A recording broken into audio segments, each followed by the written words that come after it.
A Brand's radio station, live from the Anajar and Levine Accident Attorney Studios. The man your man could smell. Theo Dorsey is theoretically speaking. But are you a different animal and the same beast? What does that mean, Kobe Bryant? Streaming live on YouTube, here's Theo Dorsey. The Miami Heat play a game tonight at Kaseya Center at home against the Chicago Bulls with their season on the line. Their final play-in game is very reminiscent of last year against those same Chicago Bulls. You win, you get into the playoffs, you play the Boston Celtics, a 1-8 matchup without Jimmy Butler. You lose, you're off to the draft lottery. And I got to be honest with y'all today, I got some cold, hard truth that if you're a Miami Heat fan, it might hurt your feelings. It might turn your own sensibilities on what you believed in me. Like, it might make you not like me as much today. But, my good people, I got to keep it G with you. I got to be honest with you. It's Theo Dorsey here with Theoretically Speaking. C-Cat on the ones and twos on the other side of that glass, and he better be thankful he's on the other side of that glass today because I'm sure there's going to be some anger and hostility thrown towards me today, but that's what happens when you tell the truth. That's what happens when you're honest. That's what happens when you're genuine. And we learned that this past week. We learned that a couple days ago, actually just yesterday. And I'm sure a lot of you out there don't know who Paul Reed is. If I say the name Paul Reed, there has to come with an explainer afterwards. Paul Reed is a backup big for the Philadelphia 76ers. Paul Reed is also the kind of guy with not so much to lose, and he's not so quick to hold his tongue. He recently was on a podcast, and you know how NBA players and NFL players and athletes get these days on these podcasts. They're getting more and more comfortable. They're opening up, and the proliferation of these kind of outlets provide for great content. Here is Paul Reed. And C-Cat, what show was he on when he did this? Do you know? FanDuel. FanDuel with Kay Adams, right? I think it was the Kay Adams show. It was one of their family of networks. Okay, and on the FanDuel family of networks, here's Paul Reed when asked about the Philadelphia Sixers beating the Miami Heat. What was motivating them to do so? Because remember, in that play-in game, the winner gets the Knicks. The winner gets the 2-seeded Knicks and not the 1-seeded Boston Celtics. Any objective NBA fan can say the Celtics, 67 wins, better than the Knicks, 50 wins. The Celtics, Tatum, Brown, Porzingis, Drew Holiday, Derek White, much more formidable opponent than the New York Knicks. Sorry to all the Knicks fans out there. But here's Paul Reed actually admitting this, entering a matchup with the New York Knicks. I feel like we ain't ducking no smoke, but yeah, we wanted the Knicks matchup. Of course, that's the easier team. Now, I want you to listen to this again because if you were just like kind of casually listening, you hear him say, we're not ducking any smoke. And it seems like it's also him kind of admitting that they weren't running from the Boston Celtics. But in that same sentence, Paul Reed, backup center for the Philadelphia 76ers, which is actually quite a pivotal role these days considering how much Joel Embiid has been laboring and the likelihood that he does go down at some point or for a quarter or even for a game or two this postseason. Paul Reed admitting that he, as he enters this series this weekend against the New York Knicks, believes them to be a lesser team than the Boston Celtics. I feel like we ain't ducking no smoke, but yeah, we wanted the Knicks matchup. Of course, that's the easier team. We wanted the Knicks matchup, of course. That's the easier team. Easier. That's your New York Knicks. I know there's a lot of Knicks fans out here in Palm Beach County and the Treasure Coast. He's talking about your guys, Jalen Brunson, Josh Hart, Isaiah Hartenstein. He's talking about your dogs, the Tom Thibodeau coached New York Knicks, the 2-seed in the East, the oh-so-great Knicks, the skies of blue and orange, all that fun stuff you guys say. Yeah, it sounds like the Sixers aren't so afraid of it. And on top of that, I know you saw earlier today Josh Hart saying, I don't care about what Paul Reed has to say. Isaiah Hartenstein was actually asked about this as well. And what I like about this most, when you start telling the truth, when you start being genuine with your answers and you're not giving that coach speak, that's when the fire starts to rise. That's when people start actually caring that don't care about Knicks Sixers in the first round. Now we're going to be locked in on the game. Here's Isaiah Hartenstein responding to that comment. I mean, that's his thoughts at the end of the day. I mean, we're focused on what we got to do. I think that's what podcasts kind of do. They just make sure they get you comfortable, and then people just say So at the end of the day, we're focused on us. Whatever comments they have. Yep. Well, I mean, I guess that's all you can do. And see, that's the coach speak side of it, right? He tried to downplay Paul Reed. He tried to downplay what he said by saying, oh, you get on podcasts, you get all high and mighty. But in all actuality, what Paul Reed was saying is the legitimate truth. If you want proof of that, I just got text from my guy, Jason Parker, who says he's a Knicks fan. And what Paul Reed said as a Sixers player is right. The Knicks are an easier opponent. There was an added motivation for the Philadelphia 76ers with a hobbled Joel Embiid.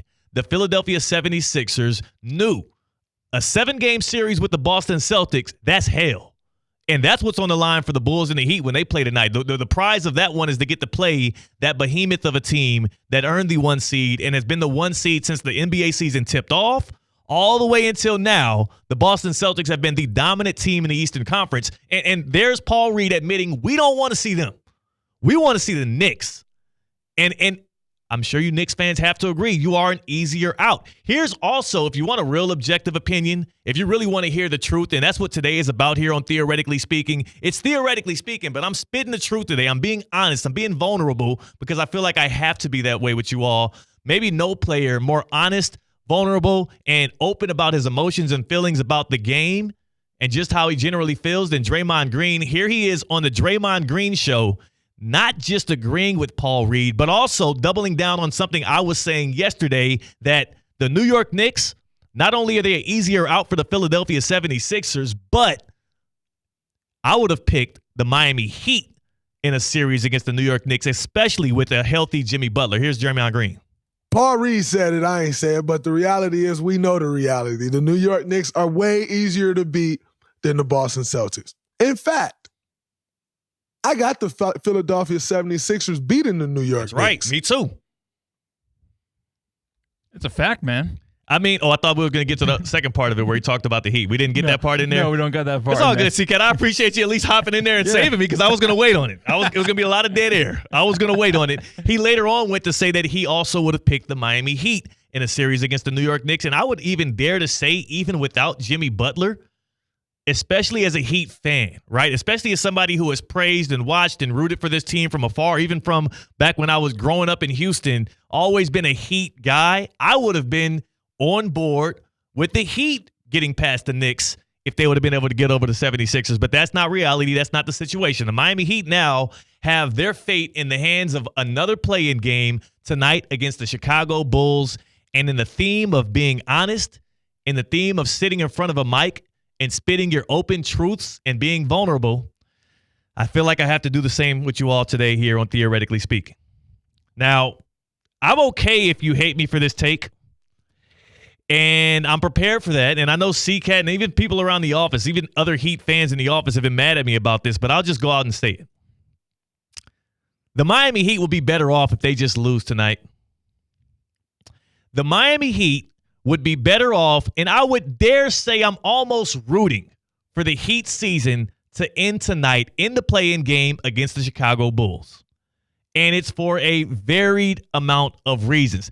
First and foremost, it's the team on the other side of this game against the Bulls. The Miami Heat are not going to have Jimmy Butler this postseason, right? We know that he's sidelined with the sprained MCL in the right knee. It says several weeks. In all actuality, he's sidelined for the rest of the season. For all intents and purposes, we're not seeing playoff Jimmy this postseason because it's over with for him, especially as the Heat try to limp through and get past the Bulls at home tonight and then potentially enter a series with the Boston Celtics. If you're a Miami Heat fan, look yourself in the mirror today and ask yourself this question.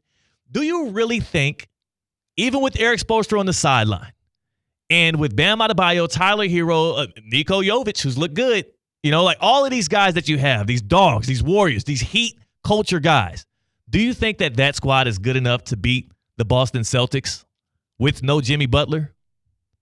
And if the answer is no, then the best case scenario for the Miami Heat and for Heat fans altogether is that this thing ends silently tonight at Kaseya Center. Number one,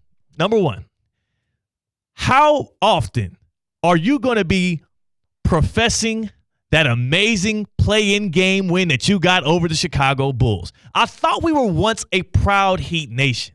I thought at one point as a Heat fan that we're out here counting banners and not play-in wins, let alone playoff series victories. If you really believe in what the Heat have going forward with a Jimmy Butler that's going to be 35 next year and a roster that even if fully healthy this year, it was going to be a struggle for them to limp through the playoffs again like they did last year and try and hang another banner up there in Kaseya Center. As a Heat fan, you count banners. And right now there's just 3 up there.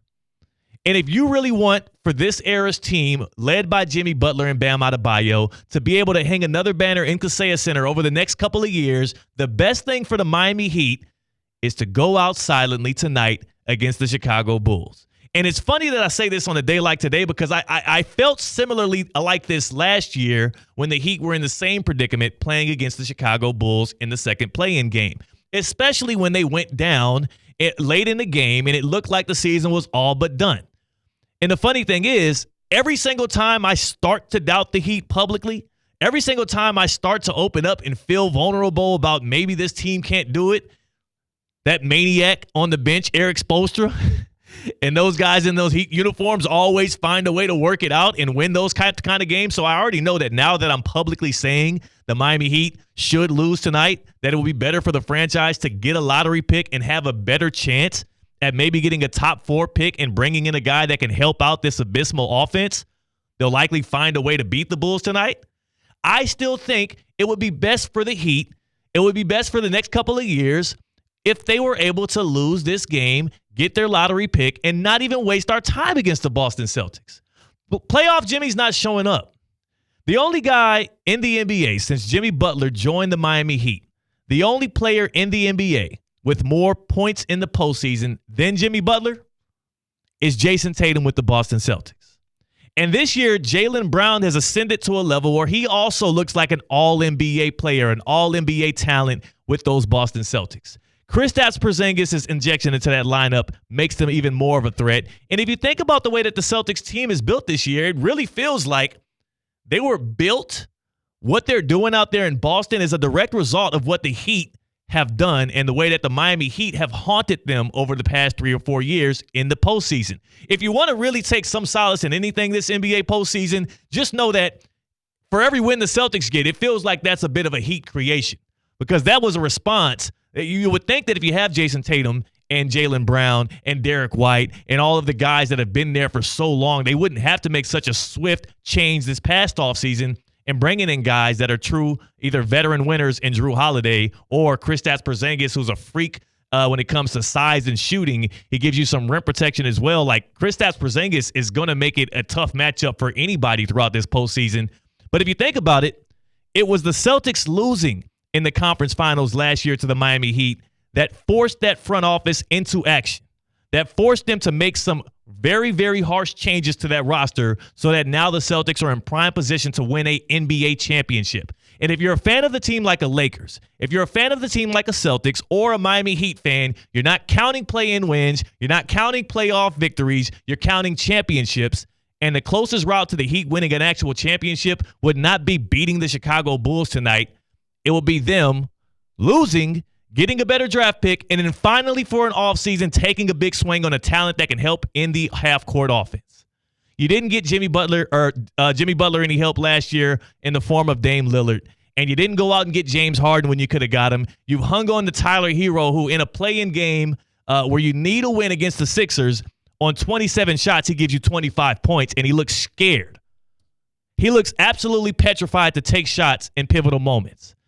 On a day where I'm leaning off of what I heard from Paul Reed and even the responses from the Knicks players, we're telling the truth here. We're being open. We're being vulnerable. I'm going to do the same as a Heat fan, and I'm going to say it will be best for the Miami Heat to lose tonight. Get it over with and keep it pushing next year into the offseason, and maybe that'll push Mickey Arison, and maybe that'll put Pat Riley into a position where he knows now we have to actually do something. Jimmy Butler's not getting any younger, and as it seems, Tyler Hero's not getting any better in these pivotal moments. What the hell are you going to count on next year if Eric Spoelstra does squeeze what's left out of this roster and get some wins? All I'm saying is this. I'm being honest. I'm being truthful, right? And I want you to probably do the same. I know it's not easy. but I'm going to open it up for you to do the same here on this show. Say the quiet part out loud here on Theoretically Speaking. Say the quiet part out loud like I just did. I know I'm not the only Heat fan that feels this way, but we've been so trained and ingrained to just believe and fight and whatnot. The Heat aren't rolling over tonight. Believe you that. The Heat won't do it, and I don't expect them to do it, and I wouldn't want to root for a franchise that went out and did that. Eric Spoelstra is going to coach those guys up. You see the messaging that's coming out of the team's locker room. They believe they can win tonight, and they likely believe they can beat the Celtics. I'm married to reality, and the truth hurts. And insanity is continuing to do the same thing over and over again and expecting different results. And if this Heat team wins tonight and tricks itself into believing they have a strong enough roster, if healthy, to go back in the next season and do the same thing, we're all idiots for falling into that trap. But you tell me the truth about your team today. Take some of that truth serum that Paul Reed gave us. Can we hear Paul Reed one more time? Paul Reed, backup center for the 76ers, admitting that the motivation to beat the Heat the other night was because they kind of didn't want to play the Celtics. They'd rather play the Knicks. I feel like we ain't ducking no smoke, but yeah, we wanted the Knicks matchup. Of course, that's the easier team. Talk truth to me. Tell me the truth. Let me know the quiet part out loud. What would you like to open up with us here on a Truth Serum Friday? Call it a Truth Serum Friday on Theoretically Speaking with myself and C-Cat. Let us know the quiet part out loud. And if you think that I'm wrong about this Miami Heat thing too, which, I mean, to be honest with you, I know I'm right. You got to be a fool. You got to be an idiot to think that would be what's best for them is, oh, I'm going to be telling my grandkids decades from now about, oh, remember that time we beat the Bulls in the play-in and then got swept by the Celtics in the next round? Wouldn't that just so fun? No, I'm talking about the banners that were raised in 12 and 13 or in 06 with Dwayne Wade. Those are the years that you'll be glamoring about and talking about, not a play-in win in April at Kaseya Center. Hit us up on the Baptist Health Hotline here on Theoretically Speaking, 888-760-3776, 888-760-3776. Just take a little bit of that truth serum.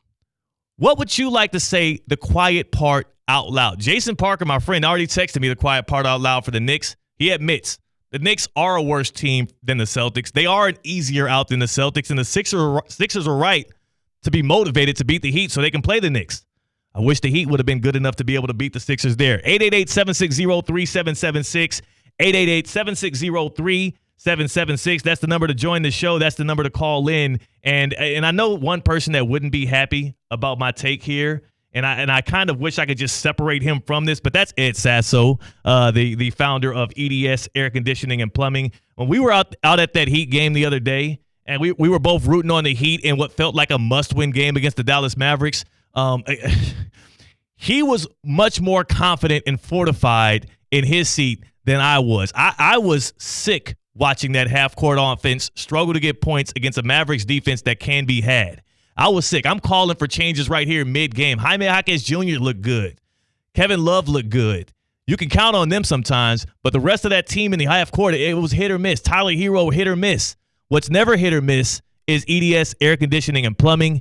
EDS is yes. EDS Air Conditioning and Plumbing. I've been a gold member now for going on a year. And as a gold member of EDS Air Conditioning and Plumbing, the beauty of it is you don't have to be worried. You don't have to be concerned because you get 2 annual checkups. And on those checkups, it's not just about repairs. It's about preventative care, checking on your AC unit, checking on everything to make sure that the lines, everything's working properly. There's no kind of backup. I know that before I was a gold member, there would always be a problem that stirred up. And when it did, guess what?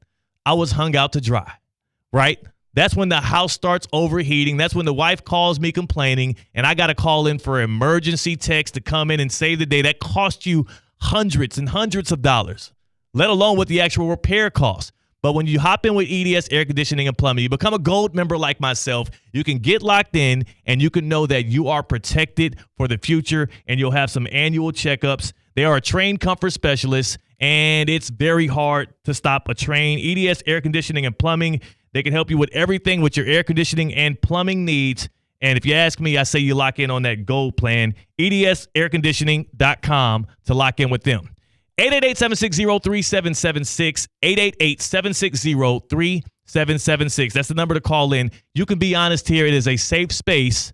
What's the quiet part out loud about your favorite team? Because as a Heat fan, I think going into tonight, we're less than 2 hours from tip-off? C-Cat, I know I'm going to catch some hell for this, and I already have a little bit on Twitter. I just don't think it's best for them to win it.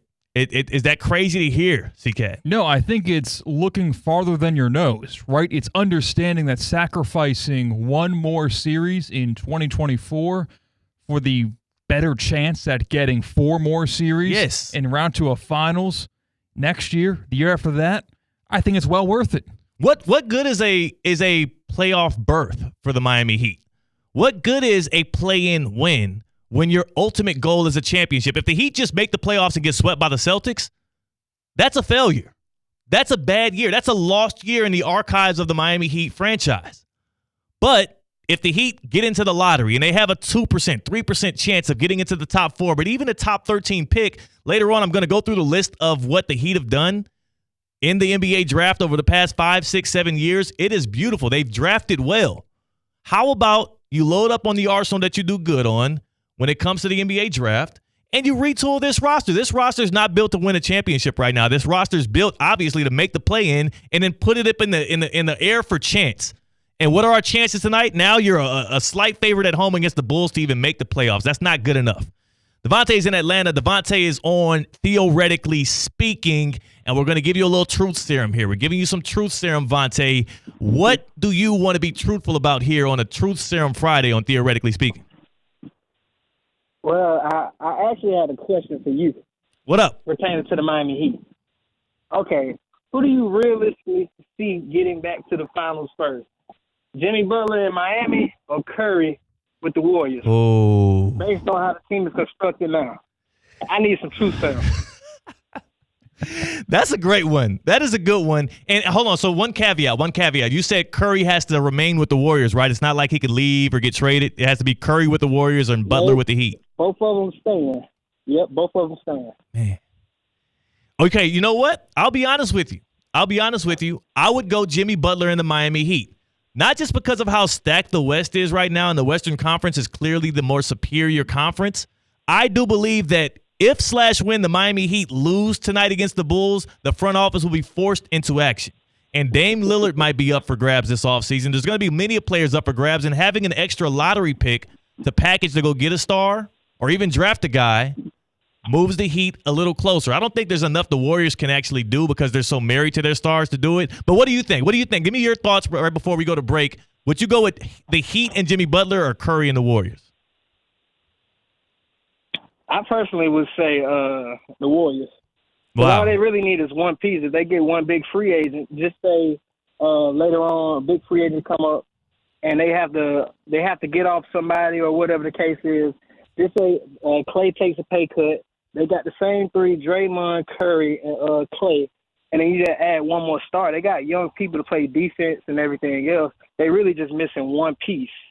Right. And I get you. I appreciate the call, Vontae. I will say one thing about the Warriors missing one piece. They're also missing cap space. They're deep into the luxury tax. So I don't know if that's going to be working. But you know what? Your point would stand, theoretically speaking. When we come back, we got to get around. We're bringing back the famed segment, the Get Around. We're going to bounce all around, including another attack on New York sports fans. So I'm sorry if you want to hear this, but it's about the Jets, and it ain't looking good. It's Theoretically Speaking on ESPN 106.3. Live from the Anajar and Levine Accident Attorney Studios. Anajar and Levine Accident Attorneys. Call 1-800-7